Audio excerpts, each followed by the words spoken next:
Sonko leader la quoi.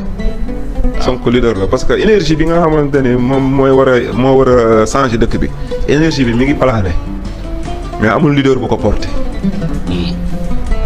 parce que dañoo yàgg am ay leader ñu ñuy wor. dañoo yàgg am ay leader ñu ñuy wor ay ñoo xamante ni ba élection di waaj a ñëw fekk na dëppoo nañ ak régime bi dañu war a def ko pare. dal nañu 2019. c'est vrai. est-ce que yaa ngi dégg wax ji. tout récemment ci yeewu askan bi tamit ay leader yu ko xamante ni. waaw comprendre nga. yooyu c'est des choses dañu manqué leader. est-ce que yaa ngi dégg léegi nag comme askan bi chaque fois dañuy nekk victime ku ñu am ci moom yaakaar rek ndekete su boobaa yaa ngi doon def ay compromis avec le pouvoir.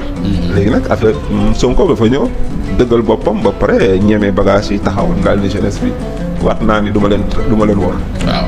est-ce que comprendre te système bi xam nga système àdduna bi moo am système bi muy demee boo xamante ni nasaraan dafa am nu muy fonctionner nasaraan da lay xëbal boo dawul mu xëpp la. comprendre nga Sonko dañ ko xëbal dawul ñu xëpp ko. ñu xëpp ko. waaw comprendre nga duñ ko xëpp. ah mais xam nga yow nga teew nii sa kër ci jékki-jékki monter le dossier ñëw indil la ne la yaa def dafa woo te léegi dëkk bi kenn dootul convoqué dañuy enlever. kon dafa recoupe quoi bàyyi grève bi. ah mais parce que pour man 6 mois moo ci des régime bi changé.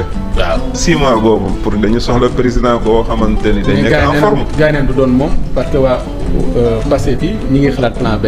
waaw mais même bu dul moom sax moom xalif général la day joxe ndigal. waaw Sonko ku mu wax fal leen ko kooku la ñuy fal. tamit. léegi ñu tëj léegi